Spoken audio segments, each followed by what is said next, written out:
হযরত শাফিঈ রহমতুল্লাহ আলাইহি হতে বর্ণিত, তিনি বলেন, আমাকে এমন এক ব্যক্তি অবহিত করেছেন যিনি নবী করিম সাল্লাল্লাহু আলাইহি ওয়াসাল্লামকে দেখেছেন।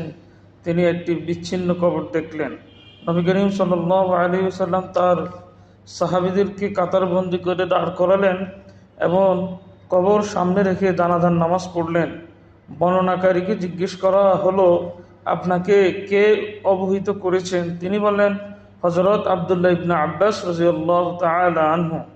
আবু ঈসা বলেন, ইবনে আব্বাস রাদিয়াল্লাহু তাআলা আনহু এর হাদিসটি হাসান ও সহিহ।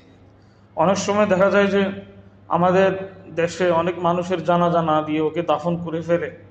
ওই ব্যক্তি জানাজার নামাজ যদি না হয়, ওই ব্যক্তিকে যদি জানাজা দ্বারাই মাটির মধ্যে দাফন করে ফেলে, ওই ব্যক্তির কবরকে সামনে রেখে জানাজার নামাজ পড়া যাবে।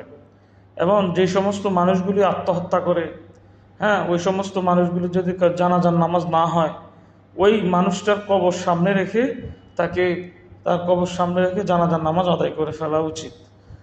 বর্তমান সমাজে কিছু মূর্খ জাহেল আলেম আছেন যারা আত্মহত্যা করলে ওই সমস্ত ব্যক্তিদের জানাজার নামাজ না পড়ে তাকে দাফন করে ফেলতে চায়। এটা ঠিক নয় ভাই। আত্মহত্যা করার যেরকম কবিরা গুনাহ, দাড়ি কাটাও ঠিক ওই রকম কবিরা গুনাহ, এবং সুদ খাওয়া, ঘুষ খাওয়া এগুলি কবিরা গুনাহ, জেনা করাও কবিরা গুনাহ।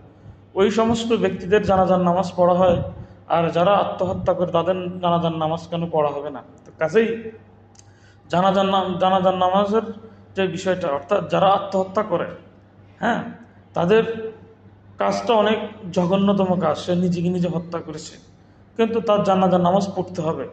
যদিও একটা হাদিসের মধ্যে আসে রাসূলুল্লাহ সাল্লাল্লাহু আলাইহি সাল্লামের এক আত্মহত্যাকারী জানাজার নামাজ পড়েননি, কিন্তু অন্যান্য সাহাবায়ে কেরামরা পড়েছে।